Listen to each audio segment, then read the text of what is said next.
كل له طريقة نصب واحتيال في الجيل، ولكن مثل اللي يبيع صناديق فيها حلم، مثلا تقول أنا حلمي بتزوج، يقول خذ الصندوق هذا تركت بتزوج. واحد يقول أبي حلمي يكون يمتلك البحر وبيع السمك، ويقولوا يلا ما هي مشكلة.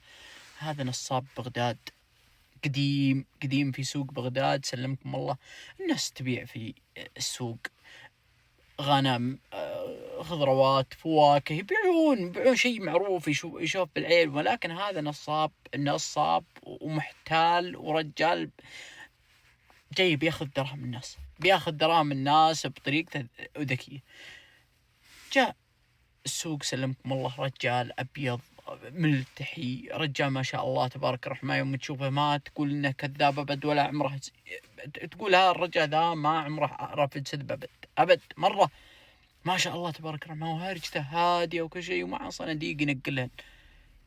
السلام عليكم، وهي ضع الصناديق ويشرح للناس، ويجون الناس بيشترون وش صناديق، والله أحلام. وشلون يعني أحلام؟ أنت وش حلمك في الحياة؟ واحد يقول أبي أتزوج، يقول ما هذا هو. كم رقم من 1 لين 30؟ أي رقم 17، خلاص رقم 17 هذا حق الزواج، خذوه وتركته وتزوج.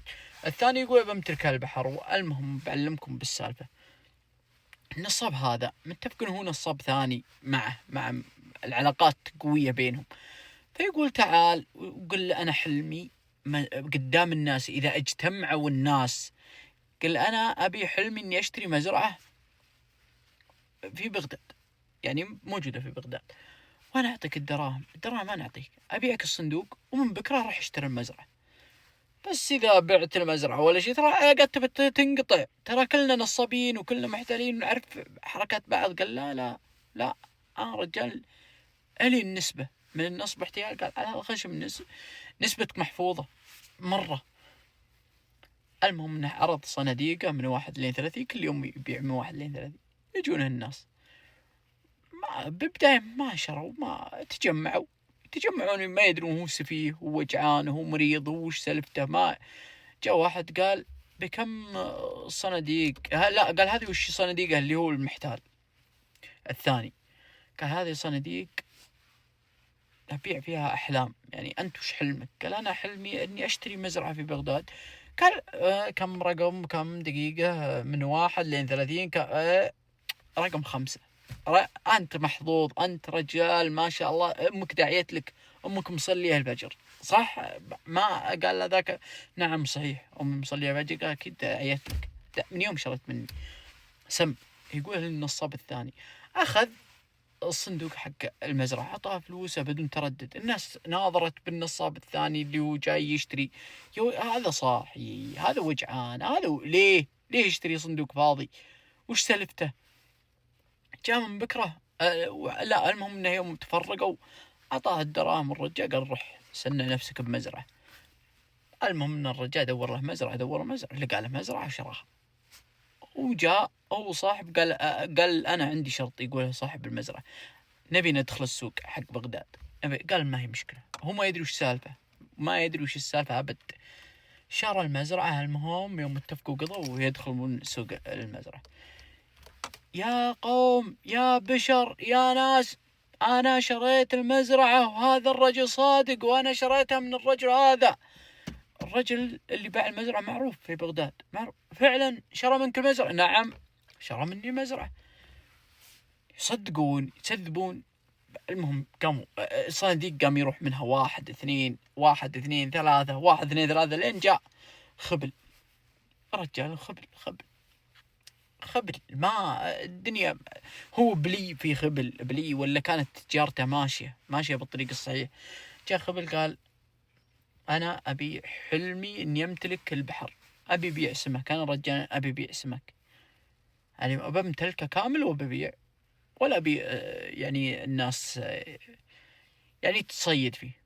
قال ما هي مشكلة. صندوق كم؟ ما بقى لا صندوق 19 هو حق البحر، هو خاص بالبحر.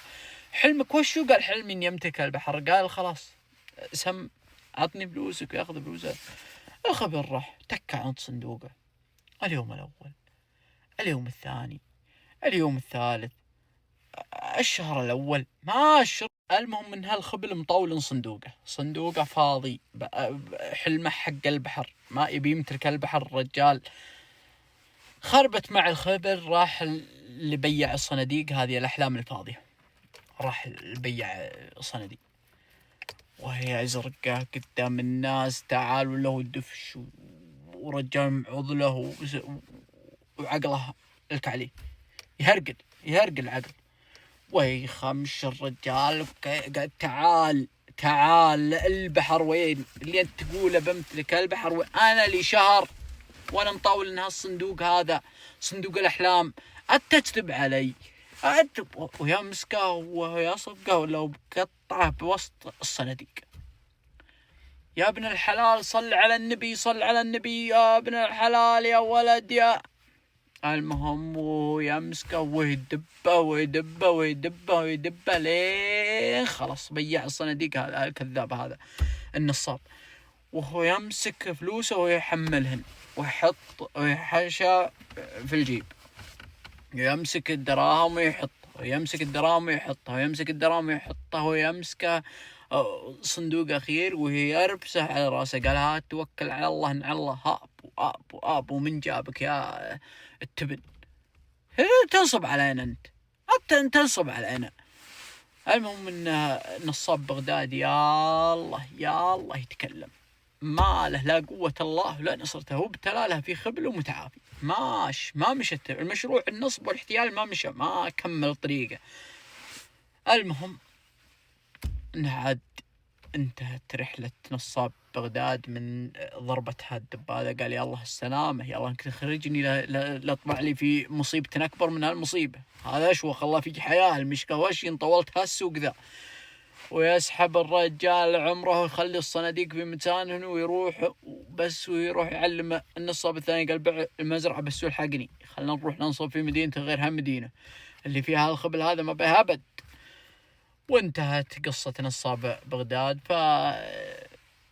انتبهوا من النصابين وانتبهوا من المحتالين، والله يحمانا ويحماكم ويوفقنا وإياكم إن شاء الله. ولا تنسون الإضافة، والله يسعدنا وإياكم ما تشوفوا شر.